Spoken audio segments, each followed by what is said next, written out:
भूर्भुवः स्वः तत्सवितुर्वरेण्यं भर्गो देवस्य धीमहि धियो यो नः प्रचोदयात्।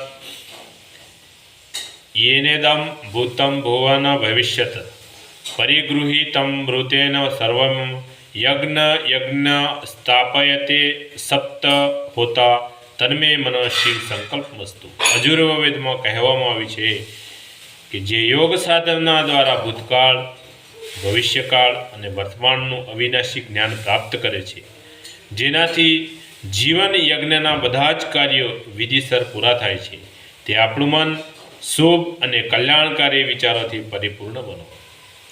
આપણે દાનવ, માનવ અને દેવતા એવા ત્રણ સ્તરના મનુષ્યની કલ્પના કરીએ છીએ.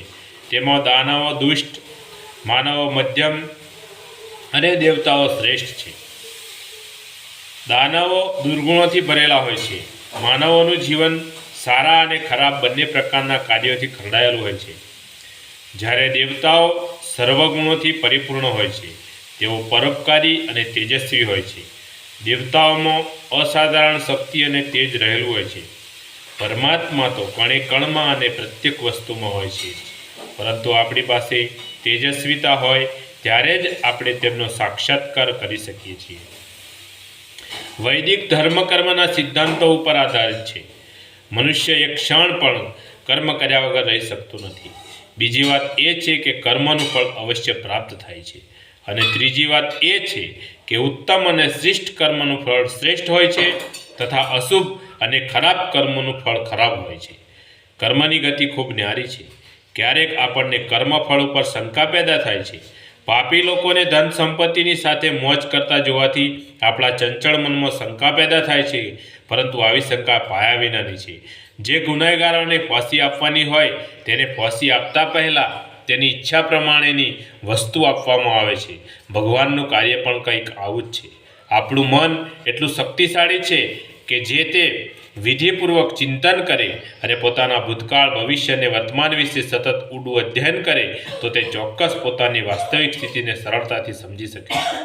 આપણું મન માનવ જેવું બની રહ્યું છે કે પછી રાક્ષસી વૃત્તિના કીચડમાં ફસાતું જાય છે, કે પછી દૈવિક કાર્યો કરીને દેવતાઓની જેમ યશસ્વી કે તેજસ્વી બની રહ્યું છે, તેનો અનુભવ આપણે પોતે જ કરી શકીએ છીએ. તેજસ્વીતા એ દેવત્વનો સર્વશ્રેષ્ઠ ગુણ છે. તેજસ્વીતા એક આંતરિક વૃત્તિ છે જે આપણા સ્વભાવમાં સમાયેલી રહે છે. કોઈ પણ સંકટ કે કષ્ટની પરવા કર્યા વિના શ્રેષ્ઠ કાર્યોમાં ઉત્સાહપૂર્વક જોડાયેલા રહેવું, એનું નામ જ તેજસ્વીતા છે. ખરેખર તો આ સંઘર્ષમય સંસારમાં જ તેજસ્વી છે એ જ જીવે છે, તેની જ પ્રગતિ થશે અને તેના જીવન યજ્ઞમાં બધા જ કાર્યો વિધિસર પૂર્ણ થઈ શકશે. પરંતુ આ બધું ત્યારે જ શક્ય છે કે જ્યારે આપણા મનમાં સદાને માટે શુભ વિચારો જ આવે અને કામ, ક્રોધ, લોભ, મોહ, મદ, મત્સર વગેરે રાક્ષસોની માયાજાળમાં મન ક્યારેય ન ફસાય.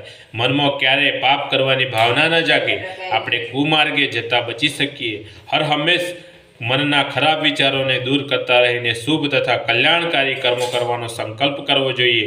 શેખ ચલ્લીની જેમ માત્ર વિચારો જ કર્યાથી પણ કશું વળશે નહીં, કારણ કે સંકલ્પ પ્રમાણે કાર્ય પણ કરવામાં આવે ત્યારે જ સફળતા મળશે. મોટાભાગના મનુષ્યો પ્રત્યેક ક્ષણે પોતાના મનમાં તરંગી કિલ્લાઓ રચતા હોય છે. આવા લોકો માત્ર મોટી મોટી વાતો જ કરે છે, પરંતુ તે વાતો કે સંકલ્પોને સાકાર કરવાનો થોડોક પણ પુરુષાર્થ કરતા નથી. આમ કરવાથી તેમના મનમાં જાગેલા શુભ અને સદવિચારો ધીરે ધીરે નાશ પામતા જાય છે. શુભ વિચારોનું પાલન કરવામાં ક્યારેય આળસ કરવી ન જોઈએ.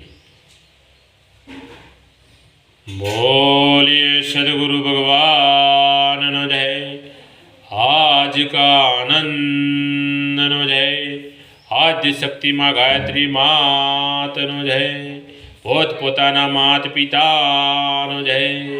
કુળદેવી માતનો જય. ઓમ ગણગણપતે નમઃ. પાર્વતી પતયે હર હર મહાદેવ હર.